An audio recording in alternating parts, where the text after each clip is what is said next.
Flávio Borges, que é superintendente de finanças do SPC Brasil, está conosco. Flávio, seja bem-vindo aqui ao Cenário Econômico. Muito obrigado, boa tarde. A pesquisa também mostra que tem 1/5 de pessoas que não fez a pesquisa, ou pelo menos 19%, se não me engano, né? Que não fizeram a pesquisa para saber exatamente quais eram as condições da concessão daquele crédito, é isso? Exato, 2 em cada 10 disseram que não pesquisaram taxas de juros e tarifas daquele crédito que elas contraíram. E isso pode ser explicado por uma série de fatores. O primeiro deles é a conveniência. Quando nós perguntamos por que a pessoa escolheu aquela instituição financeira, a principal resposta foi porque a pessoa já tem conta na instituição.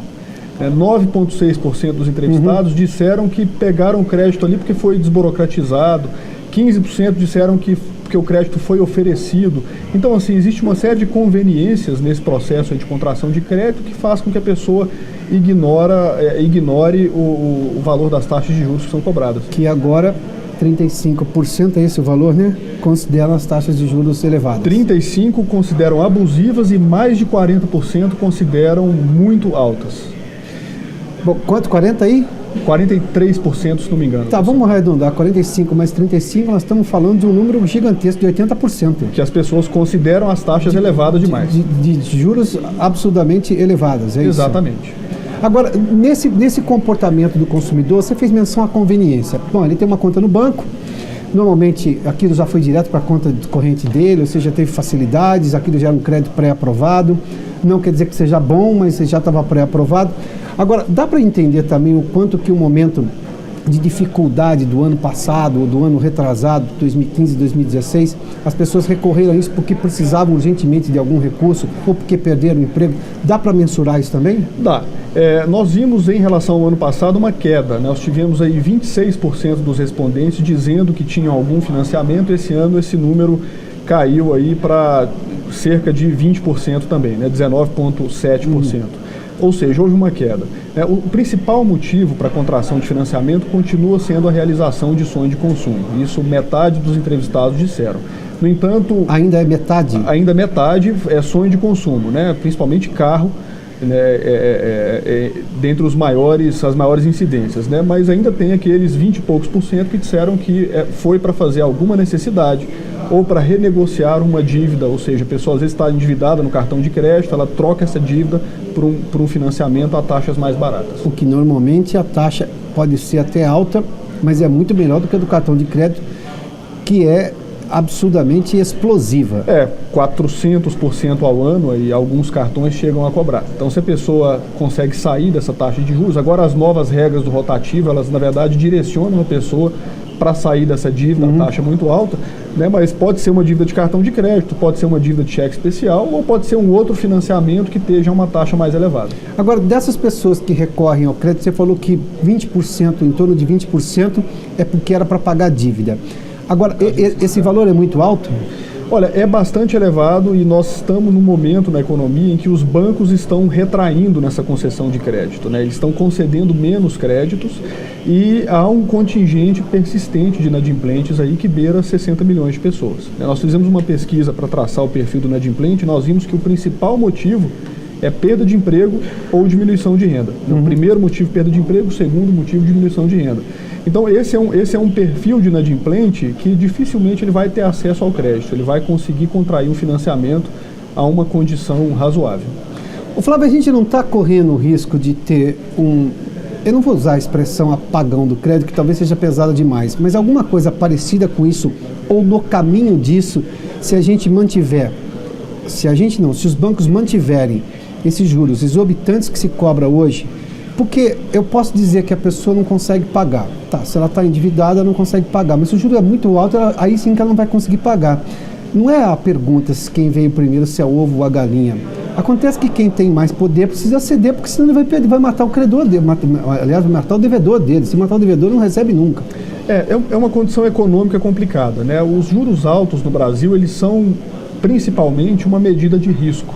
Então, aquele agente que empresta... Claro que a gente vai falar de a questão oligopolística dos bancos, são poucos bancos, a concorrência é pequena, né, nesse mercado aqui no Brasil, mas as taxas altas são uma medida de risco. Então, o cartão de crédito ele tem juros tão elevados, por quê? Porque os bancos sabem que as pessoas tendem a despriorizar o pagamento do cartão de crédito numa situação de dificuldade. A pessoa primeiro vai ao supermercado, paga luz, telefone, né, ela tenta fazer as primeiras necessidades para depois pagar o cartão de crédito. Então, os bancos, sabendo disso, eles precificam essa taxa do rotativo lá em cima, né? Mas não é só cartão de crédito, a gente sabe que as outras taxas estão muito altas. Pega, por exemplo, financiamento imobiliário, né, com uma taxa básica aí que foi acima dos 10% por muitos anos, né, quer dizer, menos que isso, o financiamento imobiliário não vai cobrar, né? Então, isso acaba penalizando o consumidor.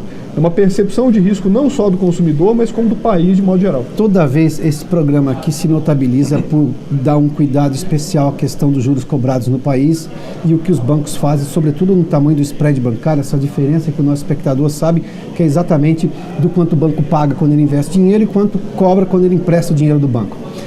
Mas diante dessa situação, claramente, eu fiz menção à história do apagão do crédito, porque não se viu até agora um movimento dos bancos, seja porque há uma concentração de mercado cada vez maior, apesar dessa agenda do Banco Central, do BC+, que é justamente para tentar diminuir o spread, mas nós temos hoje uma situação em que as pessoas não conseguem crédito, e se elas não conseguem crédito, elas não compram, se elas não compram, a economia não gira, se a economia não gira rápido, elas não vão recuperar o emprego para justamente ter uma renda. Exato. Você fez menção aí, toda vez que eu posto alguma coisa dessas na rede social do programa aqui, nas redes sociais, as pessoas dizem, mas esse é o custo do capital. Os mais conservadores ligados a bancos, eu suponho, porque alguém achar que 450% de cartão de crédito é custo do capital, não. Isso só para o nosso espectador entender, em economia, a teoria econômica diz que quando você empresta dinheiro, a taxa de juros é o custo do capital emprestado.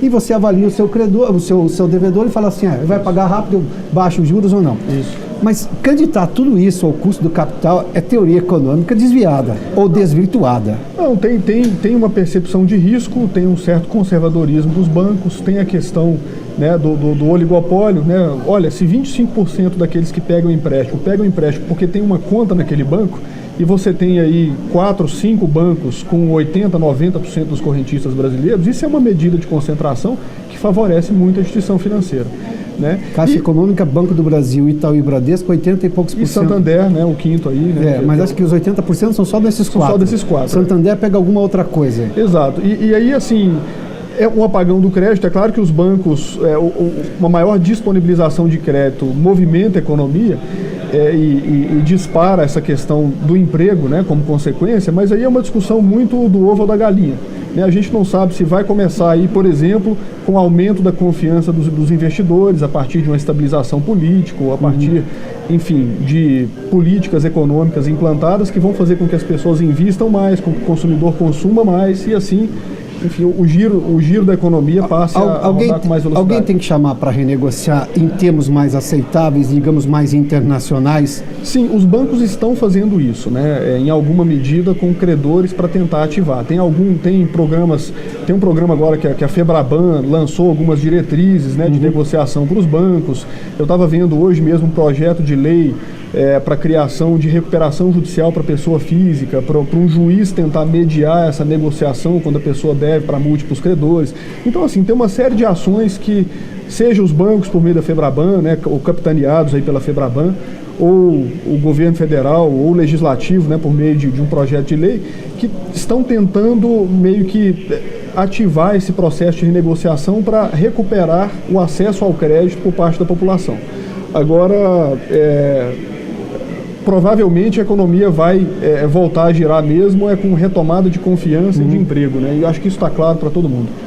Flávio, muito obrigado pela gentileza. Eu que agradeço.